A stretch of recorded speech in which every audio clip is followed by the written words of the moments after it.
Radio Tehran শুরু হচ্ছে বিশ্ব সংবাদ।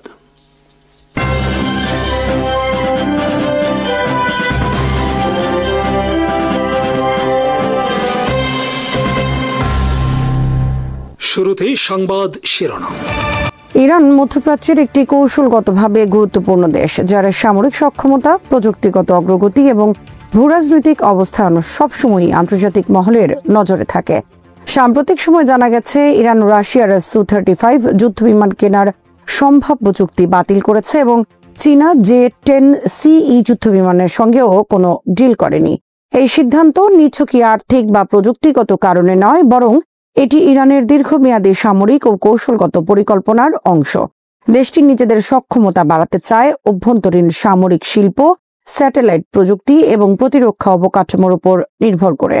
ইরানের সামরিক সক্ষমতা ও আধুনিকায়নের পথচলা প্রতিরক্ষা নীতির মূল কৌশল, আঞ্চলিক ও বৈশ্বিক ভূরাজনীতি, প্রযুক্তিগত অগ্রগতি, স্যাটেলাইট কর্মসূচি এবং ভবিষ্যৎ সম্ভাবনা নিয়ে বিস্তারিত থাকছে ওয়াহিদ ফারুকীর প্রতিবেদনে।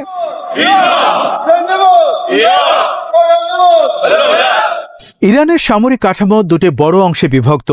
প্রথমটি হল ইরানিয়ান আর্ম ফোর্সেস, যেটি প্রথাগত সেনাবাহিনী, বিমান বাহিনী ও নৌবাহিনী নিয়ে গঠিত।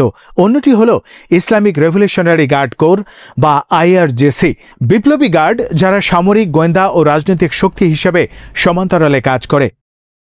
বিশেষ করে IRGCর কুদস ফোর্স আঞ্চলিকভাবে ইরানের প্রতিপত্তি বিস্তারে ভূমিকা রাখে, যেমন সিরিয়া, ইরাক, লেবানন ও ইয়েমেনে তাদের শক্তিশালী ফোর্স রয়েছে। ইরানের বিমান বাহিনী অনেক পুরনো আমেরিকান F-14, F-4, F-5 এবং কিছু রুশ, চীনা বিমান ব্যবহার করে। তবে নিজেদের ড্রোন প্রযুক্তি ও মিসাইল সিস্টেমকে আধুনিকীকরণের দিকে জোর দিয়েছে তারা। শাহেদ সিরিজ ড্রোন ইউক্রেন যুদ্ধেও আলোচিত হয়েছে। ফাতে 110, জুলফিকার, খুররামশার ব্যালিস্টিক মিসাইল আঞ্চলিক প্রতিরক্ষার মেরুদণ্ড। ইরান চায় না যে তাদের আকাশ প্রতিরক্ষা রাশিয়া বা চীনের উপর নির্ভরশীল হোক। রাশিয়া বা চীন যুদ্ধবিমান বিক্রি করলেও পুরো প্রযুক্তি দেয় না। ইরান বরং চায় নিজস্ব প্রযুক্তির উন্নয়ন। মার্কিন নিষেধাজ্ঞায় অর্থনৈতিক সীমাবদ্ধতার কারণে ইরান চাইলে ব্যয়বহুল কোনো প্রকল্প হাতে নিতে পারবে না। তাই ইরানের প্রয়োজন এমন ধরনের প্রকল্প যাতে কম খরচে বহুবিধ প্রতিরক্ষা নিশ্চিত করা যায়। তাই কোনোভাবেই রাশিয়া বা চীনের ব্যয়বহুল কোনো সামরিক প্রযুক্তি ক্রয়ে হাত দিচ্ছে না ইরান। বরং এই সিদ্ধান্তের মাধ্যমে ইরান স্পষ্ট জানিয়ে দিল তারা আত্মনির্ভরশীলতার নীতি আঁকড়ে ধরতে চায়। প্রতিরক্ষার জন্য বিদেশি শক্তির উপর নির্ভরশীলতা নয়, বরং স্বয়ংসম্পূর্ণ সামরিক শিল্পই ভবিষ্যৎ, এটাই তাদের বার্তা। ইরান রুটিন মাফিক তাদের রাডার ও এয়ার ডিফেন্স সিস্টেম পুনর্বিন্যাস করছে। ইরানের নিজস্ব উন্নয়ন করা বাফার 373 সিস্টেম রাশিয়ান S-300 এর মতোই কার্যকর। এবারের যুদ্ধেও তারা সেটা প্রমাণ করার সুযোগ পেয়েছে। এছাড়া তাদের নিজস্ব অত্যাধুনিক air defence system Khordad 15 Israeli F-35 এর মতো স্টেলথ বিমান শনাক্ত করতে সক্ষম বলে দাবি করা হয়। 12 দিনের যুদ্ধকালীন অভিজ্ঞতার পর থেকে ইরান শিখেছে স্থায়ী ঘাঁটি নয়, বরং মোবাইল সিস্টেম বেশি কার্যকর। তাই তারা ঘন ঘন প্রতিরক্ষা অবস্থান পরিবর্তন করছে, যাতে শত্রুপক্ষ লক্ষ্যভেদে সমস্যায় পড়ে। ইরান এখন বিশ্বের নবম দেশ যারা নিজস্বভাবে স্যাটেলাইট তৈরি করতে সক্ষম। মধ্যপ্রাচ্যের দেশগুলোর মধ্যে ইরানই একমাত্র এই সক্ষমতার অধিকারী। ইরান বরাবরের মতো কম খরচে বেশি কার্যক্ষমতা নিশ্চিত করতে চায়। এই লক্ষ্যকে সামনে রেখে এবার Iran narrow band communication satellite প্রকল্প হাতে নিয়েছে। আগামী কয়েক বছরে মোট 26টি উৎক্ষেপণের পরিকল্পনা রয়েছে ইরানের। তবে সম্প্রতি নাহিদ-2 স্যাটেলাইট রাশিয়ার সুয়েজ রকেটের মাধ্যমে মহাকাশে পাঠানো হয়েছে। যুদ্ধকালীন সময়ে নিজস্ব স্যাটেলাইট অত্যন্ত কার্যকর। নিজস্ব স্যাটেলাইট ব্যবস্থা না থাকলে যে কোনো মুহূর্তে সমগ্র যোগাযোগ ব্যবস্থা অচল করে দিতে পারে প্রতিপক্ষ। এবারের যুদ্ধে সেটা তারা হাড়ে হাড়ে টের পেয়েছে। হোয়াটসঅ্যাপ সহ পশ্চিমা বিভিন্ন অ্যাপসের মাধ্যমে প্রচুর তথ্য উপাত্ত প্রতিপক্ষের হাতে চলে যায়। ইন্টারনেট ব্যবস্থায় স্টারলিংকের সহযোগিতায় ইরানের অভ্যন্তরে গড়ে ওঠা মোসাদের ক্যাম্পগুলো থেকে বিধ্বংসী সফল হামলা পরিচালনা করে ইসরায়েল। এত সুনিপুণ ও টার্গেটেড অভিযানে শুরুতে ভরকে যায় ইরান। এছাড়াও ভাড়া করা স্যাটেলাইট সহায়তা নিয়ে প্রতিবেশী দেশ ও মার্কিন ঘাঁটির উপর নজরদারি করা অসম্ভব। মধ্যপ্রাচ্যে প্রযুক্তিগত ক্ষমতা বাড়ানোর প্রতিযোগিতায় ইরান এগিয়ে যাচ্ছে। এবারে যুদ্ধে তাদের সাইবার আক্রমণ অনেক বেশি সফলতা দিয়েছে। তাই এই সেক্টরে তাদের দক্ষতা আরও শানিত করবে ইরান। মধ্যপ্রাচ্যে ইরানের সবচেয়ে বড় প্রতিদ্বন্দ্বী ইসরায়েল। ইসরায়েলের কাছে অত্যাধুনিক F-35 আয়রন ডোম, ডেভিস স্লিং এর মতো প্রতিরক্ষা ব্যবস্থা রয়েছে। অপরদিকে যুক্তরাষ্ট্রের ঘাঁটি ছড়িয়ে আছে উপসাগরীয় অঞ্চলে। ইরান জানে সরাসরি সামরিক সংঘাত দীর্ঘস্থায়ী হলে তাদের ক্ষয়ক্ষতি বেশি হবে, তাই তারা অসামান্য যুদ্ধনীতি ব্যবহার করে, যেমন ড্রোন, প্রক্সি মিলিশিয়া, ক্ষেপণাস্ত্র হামলা। ইরান সৌদি সম্পর্ক সাম্প্রতিক সময়ে চীনের মধ্যস্থতায় কিছুটা উন্নত হলেও ঐতিহাসিক দ্বন্দ্ব রয়ে গেছে। সৌদি আরবের মার্কিন সমর্থন ইরানের নিরাপত্তা কৌশলে বড় চ্যালেঞ্জ, কারণ ইরান জানে সৌদি আরব কোনোভাবেই যুক্তরাষ্ট্রের লেজুর বৃত্তি ছেড়ে বেরিয়ে আসতে পারবে না, কারণ মধ্যপ্রাচ্যের এসব দেশকে যুক্তরাষ্ট্র নানা ধরনের নিরাপত্তা ও কৌশলগত চুক্তির মাধ্যমে হাত পা বেঁধে রেখেছে। তাই এসব দেশের স্বাধীন সিদ্ধান্ত নেওয়ার ক্ষমতা ও কোনো চুক্তি থেকে বের হওয়ার সক্ষমতা একেবারেই নেই। তাই ইরান বাস্তবতাকে সামনে রেখে তার সব পদক্ষেপ ঠিক করে থাকে। ইরানের লক্ষ্য দখলদার পরাশক্তিগুলোর সাথে দ্বন্দ্বে যেন প্রতিবেশীরা কোনোভাবেই জড়িয়ে না যায়। ঠিক এরকম একটা বাস্তবতাকে সামনে রেখে ইরান তার পররাষ্ট্রনীতি ঠিক করে থাকে। রাশিয়া ও চীনের সঙ্গে ইরানের সম্পর্ক কৌশলগত হলেও ইরান বোঝে যে এরা নিজেদের স্বার্থকেই আগে রাখবে। তাই সম্পূর্ণ নির্ভরতা নয়, বরং সহযোগিতা ও আত্মনির্ভরতা, এই ভারসাম্য ইরান রক্ষা করছে। এবারে যুদ্ধে ইরান তার সহযোগী দেশগুলো থেকে কোনো প্রকার সামরিক সহায়তা নিতে রাজি হয়নি। বিশেষজ্ঞদের মতে ইরান এবার নিজস্ব সক্ষমতা কতটুকু আছে তা নিজেই কিভাবে মোকাবেলা করতে পারবে বা কতটুকু মোকাবেলা করতে পারবে সেই হিসেবটা কষেছিল। একটা পূর্ণাঙ্গ যুদ্ধের জন্য ইরান তার সামরিক সক্ষমতা কতটুকু সেটা নিশ্চিত করতে চেয়েছিল। এছাড়া রাশিয়া বা চীনের মতো পরাশক্তিগুলোর কাছে সহযোগিতা নিলে সেটার মূল্য কিভাবে চুকাতে হবে সেটাও একটা বিষয় ছিল। অনেক ক্ষেত্রে এসব বড় প্রতিরক্ষা সহযোগীদের থেকে সামরিক সহায়তা নিয়ে হয়তো তাৎক্ষণিক কিছু বেনিফিট পাওয়া যায়, কিন্তু দীর্ঘমেয়াদে অনেক বেশি মাসুল দিতে হয়। এই বিষয়টা ইরান বেশি প্রায়োরিটি দিয়েছিল। রাশিয়ার প্রেসিডেন্ট ভ্লাদিমির পুতিনও তার এক ভাষণে বলেছিলেন, আমাদের অনেক বিজ্ঞানী ও কর্মকর্তা ইরানে কাজ করেন, তাদের নিরাপত্তার জন্য হলেও আমরা ইরানকে সামরিক সাহায্য দিতে চেয়েছিলাম, কিন্তু ইরান সেটা প্রত্যাখ্যান করেছে। তারা বলেছে, আমাদের সক্ষমতা দিয়েই তাদের প্রতিরোধ করতে চাই। তবে সম্প্রতি রাশিয়া এবং চীন থেকে ইরান অনেকগুলো অত্যাধুনিক প্রযুক্তি সংগ্রহ করেছে, আর ইসরায়েলের সাথে যুদ্ধবিরতি চলাকালীন সময় ইরানকে অনেক বেশি অ্যাক্টিভ মনে হচ্ছে। ইসরায়েলের সাথে যুদ্ধে তাদের দুর্বলতাগুলো দূর করতে যথাযথ প্রচেষ্টা চালাচ্ছে। ড্রোন শিল্পে একটা বিশেষ অবস্থান তৈরি করেছে ইরান, যদিও দীর্ঘ পাল্লার যুদ্ধে ড্রোনের কার্যকারিতা অনেকটা দুর্বল। বিশেষ করে ইসরায়েলের সাথে এবারের যুদ্ধে ইরানি ড্রোনগুলো তুলনামূলক কম দক্ষতা দেখিয়েছে, তবে হাইপারসনিক ক্ষেপণাস্ত্রের দক্ষতায় সেই অভাব অনেকটাই পূরণ হয়ে যায়। শাহেদ 136, শাহেদ 129 আঞ্চলিক যুদ্ধে বহুল ব্যবহৃত ড্রোন, কম খরচে উৎপাদনযোগ্য ও কার্যকরী। তাই ঝাঁকে ঝাঁকে এসব ড্রোন তৈরি ও গুদামজাত করেছে ইরান। রাশিয়া ইউক্রেন যুদ্ধে ব্যাপক সফলতার পর এই টাইপের ড্রোন কারখানা রাশিয়াতেও নির্মাণ করা হয়। তবে সবচেয়ে মজার বিষয় হলো যুক্তরাষ্ট্র এই ড্রোনকে কপি করে ব্যাপক ভিত্তিক উৎপাদনের সিদ্ধান্ত নেয়। ইরানের ব্যালিস্টিক মিসাইল প্রোগ্রাম মধ্যপ্রাচ্যের সবচেয়ে বড়। এই প্রকল্পে উৎপাদিত মিসাইলগুলো 2000 কিলোমিটার পর্যন্ত রেঞ্জ কভার করে, যেগুলো মধ্যপ্রাচ্য সহ অনেক মার্কিন ঘাঁটি এবং ইসরায়েল পর্যন্ত টার্গেট করতে পারে। ইরান সাইবার যুদ্ধক্ষেত্রেও শক্তিশালী। স্টাক্সনেট আক্রমণের পর থেকে নিজেদের সাইবার প্রতিরক্ষা ও আক্রমণ ক্ষমতা বাড়িয়েছে তারা। নিজস্ব যুদ্ধবিমান তৈরির প্রচেষ্টা চালাচ্ছে ইরান, যেটি কাহের 313 প্রকল্প নামে পরিচিত। ইরান বর্তমানে এক জটিল বাস্তবতায় দাঁড়িয়ে আছে। একদিকে অর্থনৈতিক নিষেধাজ্ঞা ও আন্তর্জাতিক চাপ, অন্যদিকে আঞ্চলিক প্রতিদ্বন্দ্বীদের সামরিক অগ্রগতি। এর মধ্যেই ইরান আত্মনির্ভরশীল সামরিক শিল্প, স্যাটেলাইট কর্মসূচি এবং প্রযুক্তিগত উন্নয়নের মাধ্যমে নিজেদের শক্তি বাড়াচ্ছে।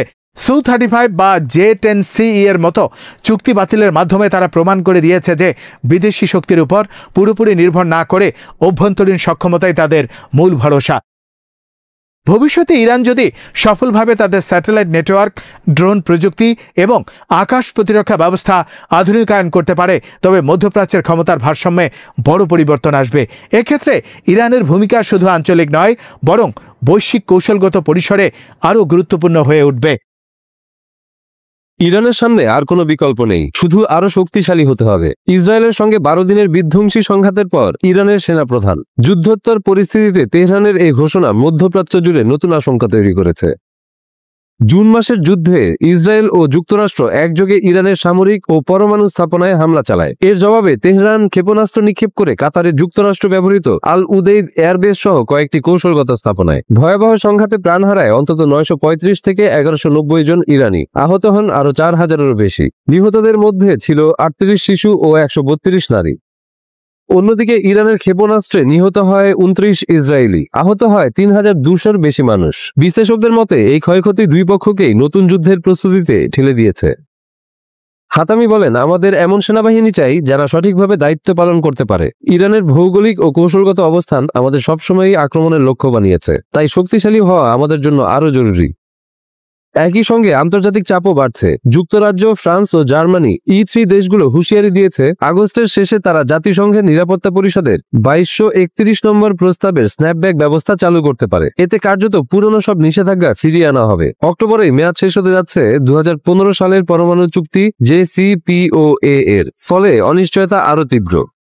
এদিকে গুঞ্জন উঠেছে সংঘাতের সময় সংযুক্ত আরব আমিরাত থেকে একটি থার্ড মিসাইল প্রতিরক্ষা ব্যবস্থা সরিয়ে ইসরায়েলে মোতায়েন করেছে যুক্তরাষ্ট্র। যদিও ওয়াশিংটন এ নিয়ে কিছু বলেনি, তবে এ খবর আঞ্চলিক টেনশনকেও আরও উস্কে দিয়েছে। ইসরায়েলের সাবেক গোয়েন্দা কর্মকর্তা জ্যাক নেরিয়া স্থানীয় এক রেডিওতে বলেছেন, মনে হচ্ছে নতুন যুদ্ধ অনিবার্য। ইরান এই অপমান অনেকদিন মেনে নিতে পারবে না। ইরানের সেনাপ্রধান জানিয়েছেন, প্রতিরক্ষা সক্ষমতা ও চিকিৎসা প্রশিক্ষণের ব্যবস্থাকে আরও আধুনিক করা হবে। তেহরান চাইছে যুদ্ধের ক্ষত থেকে শিক্ষা নিয়ে ভবিষ্যতের কোনো হামলা প্রতিরোধ করতে। পর্যবেক্ষকরা বলছেন, ইরানের শক্তিশালী হওয়ার ঘোষণা কেবল আত্মরক্ষার বার্তা নয়, বরং এটি যুক্তরাষ্ট্র ও ইসরায়েলকে উদ্দেশ্য করে এক অঘোষিত হুঁশিয়ারি। আগামী দিনে JCPOA ভেঙে পড়লে বা E3 দেশগুলো নিষেধাজ্ঞা পুনর্বহাল করলে মধ্যপ্রাচ্যে আরেক দফা বড় সংঘাত শুরু হতে পারে। আর তাই এখন সব দৃষ্টি স্থির জাতিসংঘ ও কূটনৈতিক আলোচনার টেবিলে। গাজার পুরো নিয়ন্ত্রণ নেবেন প্রধানমন্ত্রী বেনিয়ামিন নেতানিয়াহু এমন ঘোষণা দিতেই ইসরায়েলি যেন আগুন জ্বলে উঠেছে। রাজধানীর রাস্তায় হাজার হাজার মানুষ নেমে এসেছে বিক্ষোভে, সরকারের বিরুদ্ধে স্লোগানে কাঁপছে শহর। এদিকে আন্তর্জাতিক মহল থেকেও আসছে ধাক্কা। একে একে মিত্র দেশগুলো ফিলিস্তিনকে স্বাধীন রাষ্ট্র হিসেবে স্বীকৃতি দিচ্ছে, যেন চারদিক থেকে কোণঠাসা নেতানিয়াহু। কিন্তু সব থেকে বড় ধাক্কা এসেছে ভেতর থেকে। নিজ দেশের সেনাপ্রধানই আর তার পাশে নেই। ইয়াল জামির, ইসরায়েলের সামরিক শক্তির এই অভিভাবক, প্রকাশ্যে জানিয়ে দিয়েছেন গাজা দখলের পরিকল্পনা আত্মঘাতী, বরং তিনি চান জিম্মি বিনিময়ের মাধ্যমে সমাধান খুঁজে বের করতে। এখান থেকেই শুরু হয়েছে ভয়ঙ্কর জল্পনা। তবে কি সেনাপ্রধানই নামবেন রাজনৈতিক ময়দানে?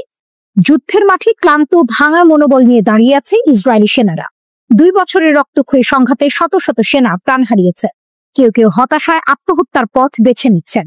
যুদ্ধ চালিয়ে যাওয়ার আগ্রহ যেন প্রতিদিন ক্ষয়ে যাচ্ছে।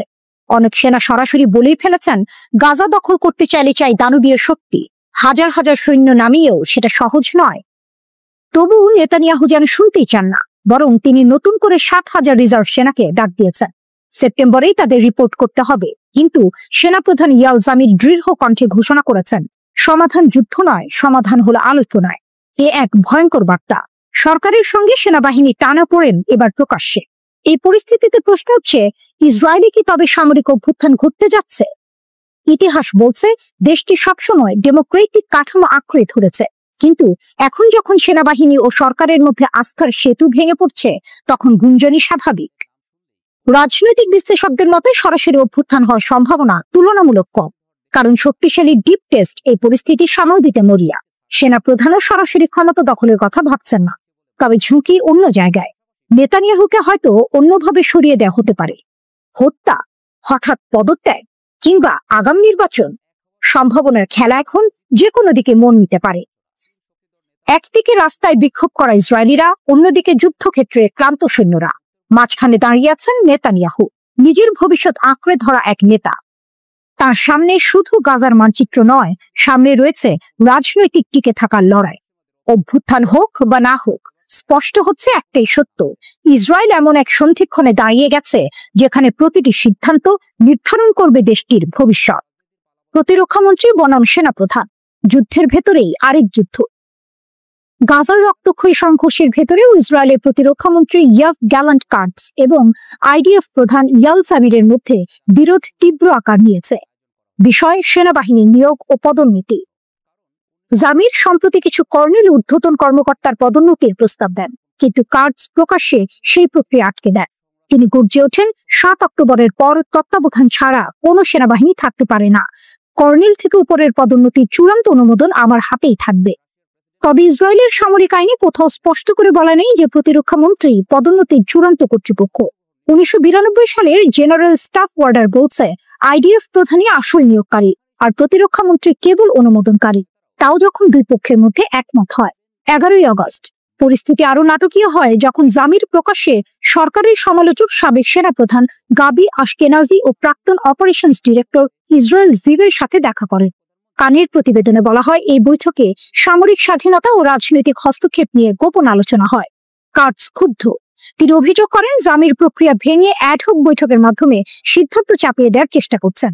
তার ভাষায়, আমরা যে নিয়মে কাজ করছি তা কোনো অ্যাডহক নাটকে বদলে দেয়া যাবে না। হারেটসের 12ই আগস্টের রিপোর্টে আরো বিস্ফোরক তথ্য। জামির আশঙ্কা করছেন প্রধানমন্ত্রী নেতানিয়াহুর ঘনিষ্ঠরা তাকে গাজা দখল পরিকল্পনায় আপত্তি তোলার জন্য সরিয়ে দিতে পারে। প্রশ্ন উঠছে, এটি কি শুধু পদোন্নতি নিয়ে বিরোধ নাকি আরো গভীর কিছু? ইসরায়েলের রাজনৈতিক মহল বলছে গাজার যুদ্ধে সেনাবাহিনীর ব্যর্থতার দায় চাপানোর পথ তৈরি হচ্ছে, আর সেই পথের প্রথম শিকার হতে পারেন সেনাপ্রধান নিজেই। গাজা যুদ্ধের অদৃশ্য ফ্রন্ট লাইন, গাজার ধ্বংসস্তূপের বাইরে এই ক্ষমতার লড়াই ইসরায়েলের যুদ্ধ পরিচালনাকে বিপন্ন করতে পারে। সেনাপ্রধান ও প্রতিরক্ষা মন্ত্রীর এই দ্বন্দ্ব গাজার জন্য উপহার শুরু। সিনেমার দৃশ্যের মতো একদিকে যুদ্ধক্ষেত্রে বিস্ফোরণ, অন্যদিকে তেলাবিবের কক্ষপথে নিঃশব্দে ঘুরছে রাজনৈতিক ড্রোন, লক্ষ্যবস্তু একজন মানুষ, ইসরায়েলের সেনাপ্রধান ইয়াল জামির। প্রশ্ন এখন, তিনি কি এই গোপন যুদ্ধ থেকে বিচে ফিরবেন নাকি গাজার গুলির শব্দের ভেতরেই তার ক্যারিয়ারের শেষ দৃশ্য লেখা হয়ে যাবে? তড়িঘড়ি উত্তর কোরিয়ার সর্বোচ্চ নেতা কিম জং উনের সঙ্গে বৈঠক করতে মরিয়া হয়ে উঠেছেন যুক্তরাষ্ট্রের প্রেসিডেন্ট ডোনাল্ড ট্রাম্প। দ্বিতীয় মেয়াদে হোয়াইট হাউসে ফিরে আসার পর থেকেই তিনি খুঁজছেন এমন এক গ্র্যান্ড ডিল যা একদিকে বিশ্বকে দেখাবে শান্তির কূটনীতিক আর অন্যদিকে প্রমাণ করবে তিনি এখনো বিশ্বের সবচেয়ে শক্তিশালী আলোচক। কিন্তু বড় প্রশ্ন হলো, কিম জং উন কি আগের মতোই ট্রাম্পের কথায় রাজি হবেন নাকি এবারও শক্তিশালী হয়ে দাঁড়াবেন যুক্তরাষ্ট্রের মুখোমুখি? 여러 가지 실질적 조치들을 취해왔습니다. ওয়াশিংটনে ট্রাম্পের ঘনিষ্ঠ সূত্র বলছে কোরীয় উপদ্বীপে উত্তেজনা কমানো এখন তার সবচেয়ে বড় রাজনৈতিক পরীক্ষা। তার দাবি, কিম জং উনের সঙ্গে সরাসরি আলাপ ছাড়া এই সংকটের সমাধান সম্ভব নয়। 2018 সালে সিঙ্গাপুর আর 2019 সালে ভিয়েতনামে আলোচিত বৈঠকের স্মৃতি তিনি আবার ফিরিয়ে আনতে চান। কিন্তু বিশেষজ্ঞরা বলছেন সেই সময় কিম ছিলেন এখনকার তুলনায় দুর্বল এবং আন্তর্জাতিক চাপের মধ্যে। এখন পরিস্থিতি ভিন্ন। উত্তর কোরিয়ার হাতে রয়েছে আরো উন্নত পারমাণবিক ও ব্যালিস্টিক মিসাইল প্রযুক্তি। ট্রাম্প অবশ্য আশাবাদী।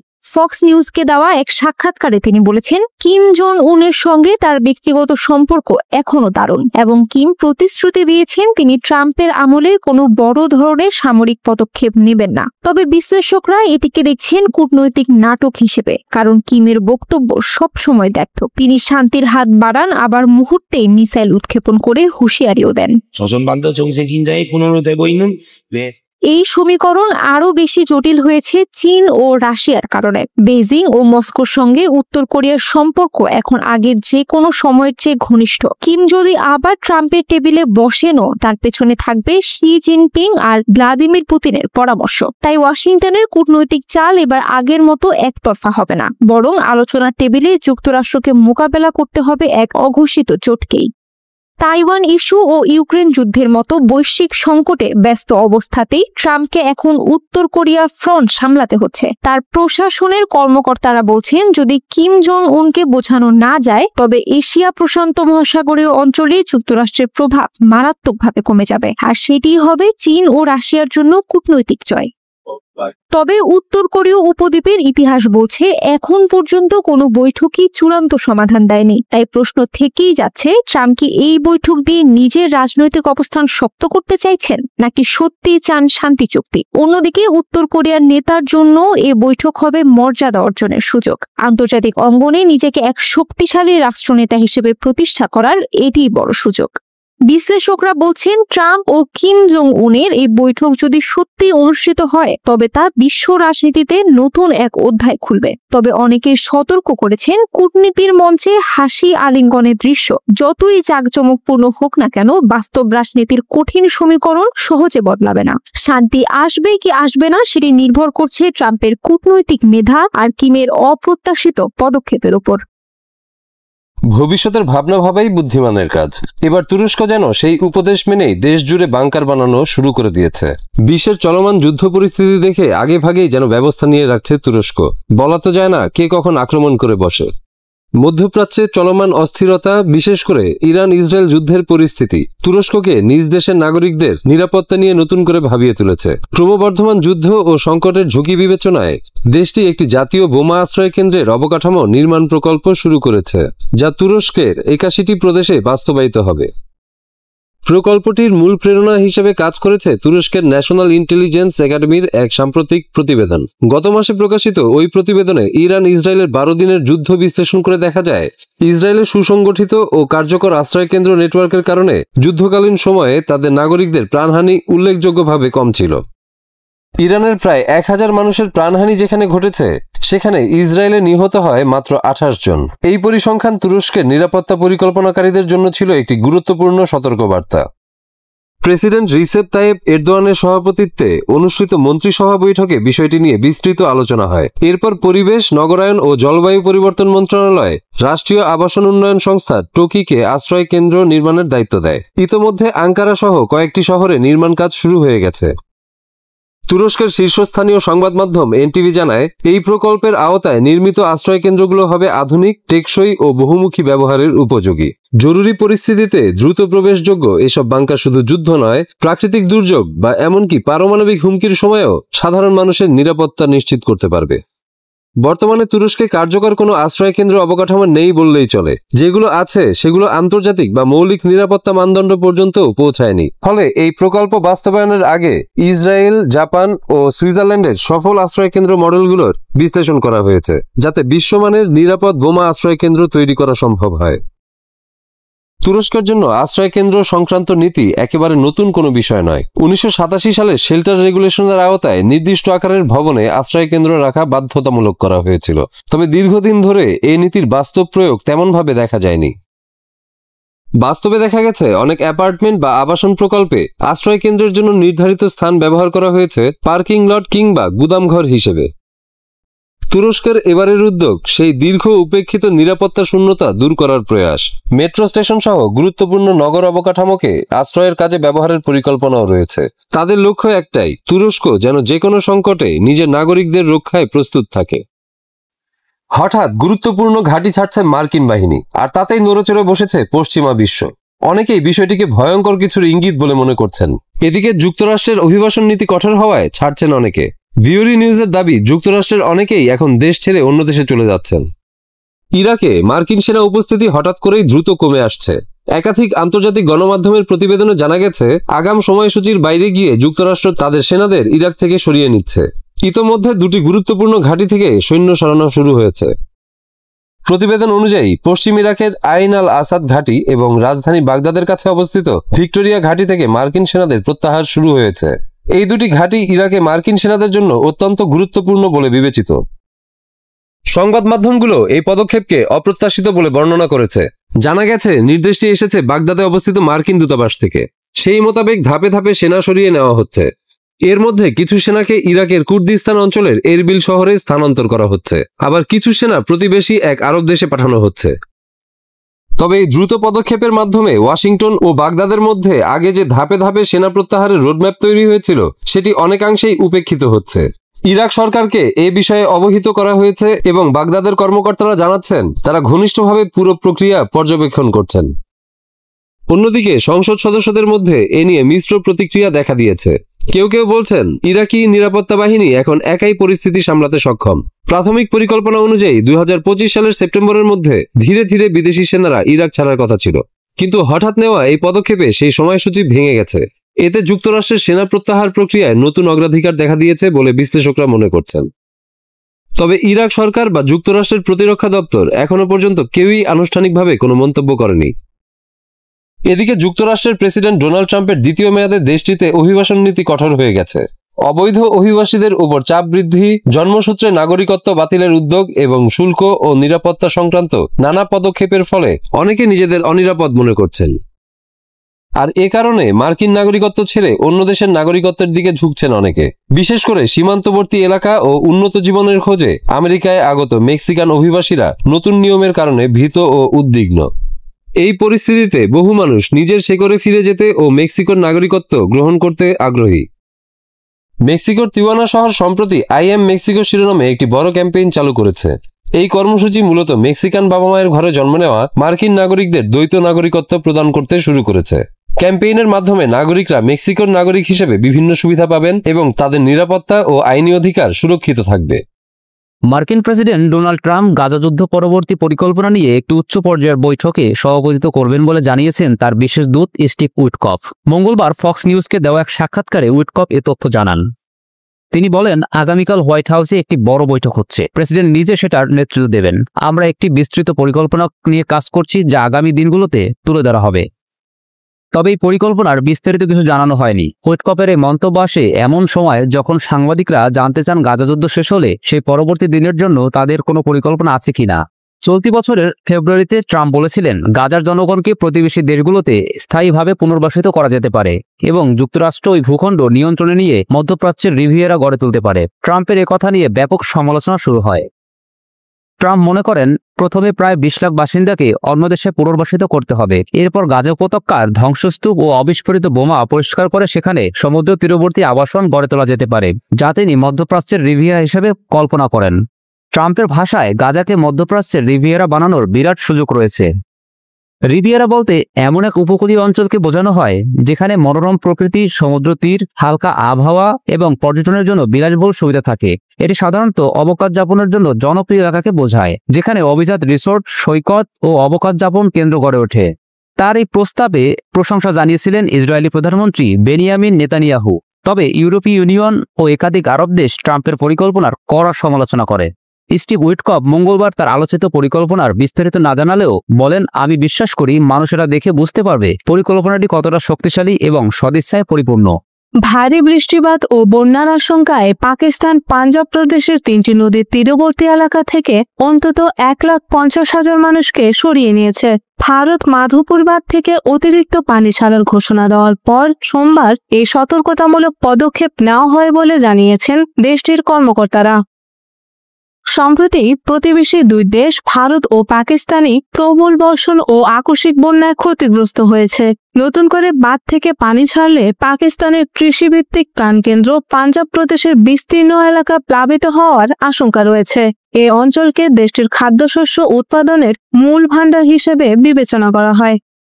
পারমাণবিক শক্তিধর এই দুই প্রতিবেশী দেশ মে মাসে একটি স্বল্পমেয়াদী সীমান্ত সংঘাতে জড়িয়ে পড়ে, যা ছিল সাম্প্রতিক দশকের মধ্যে সবচেয়ে ভয়াবহ। এরই মধ্যে ভারতের পানি ছাড়ার ঘটনা নিয়ে নতুন করে উত্তেজনা তৈরি হতে পারে। পাকিস্তানি কর্মকর্তারা জানান, তারা হঠাৎ করে ভারতের কাছ থেকে একটি বার্তা পান, যেখানে জানানো হয় ভারতের পাঞ্জাব অঞ্চলের মাধবপুর বাঁধ দ্রুত পরিপূর্ণ হয়ে উঠছে এবং সেখান থেকে অতিরিক্ত পানি ছাড়া হবে। ভারতীয় কর্তৃপক্ষ নিয়মিতভাবেই বাঁধ পরিপূর্ণ হয়ে গেলে পানি ছেড়ে দেয়, যা স্বাভাবিকভাবেই পাকিস্তানি নদীগুলোয় প্রবাহিত হয়। তবে এবার আগাম সতর্কতার কারণে পাকিস্তান প্রস্তুতি নিয়েছে। ভারত সরকারের একটি সূত্র জানায়, তারা নির্দিষ্ট কোনো বাঁধের নাম উল্লেখ করেনি, তবে প্রবল বৃষ্টির কারণে তারা কূটনৈতিক চ্যানেলের মাধ্যমে দ্বিতীয়বারের মতো পাকিস্তানকে সতর্ক করেছে। ভবিষ্যতে আরও সতর্কবার্তা পাঠানো হতে পারে কিনা জানতে চাইলে তিনি বলেন, পরিস্থিতির উপর নির্ভর করছে। এর আগে রোববার ভারত জানায়, প্রবল বৃষ্টিপাতের ফলে পাকিস্তানের নদীগুলোতে বড় ধরনের পানির প্রবাহ আসতে পারে। এ বিষয়ে তারা ইসলামাবাদকে সতর্ক করেছে। পাকিস্তানের জাতীয় দুর্যোগ ব্যবস্থাপনা কর্তৃপক্ষ এনডিএমএ জানায়, ভারতের সীমানা পেরিয়ে পাকিস্তানে প্রবেশ করা 3টি নদী রাবি, শতদ্রু ও চেনাব এখন মাঝারি থেকে উচ্চমাত্রার বন্যার মুখোমুখি। পাকিস্তানের দুর্যোগ ব্যবস্থাপনা বিভাগের কর্মকর্তা মাজার হোসেন বলেন, আগামী কয়েকদিনে ভারত সীমিত পরিমাণে বাঁধ থেকে পানি ছাড়বে। এ কারণে 3টি নদীর তীরে অবস্থিত শত শত গ্রাম থেকে লোকজনকে আগেভাগে নিরাপদ স্থানে সরিয়ে নেওয়া হয়েছে। শ্রোতা বন্ধুরা, বিশ্ব সংবাদে এই ছিল আমাদের সর্বশেষ আয়োজন। সঙ্গে থাকার জন্য আপনাদের সবাইকে অসংখ্য ধন্যবাদ।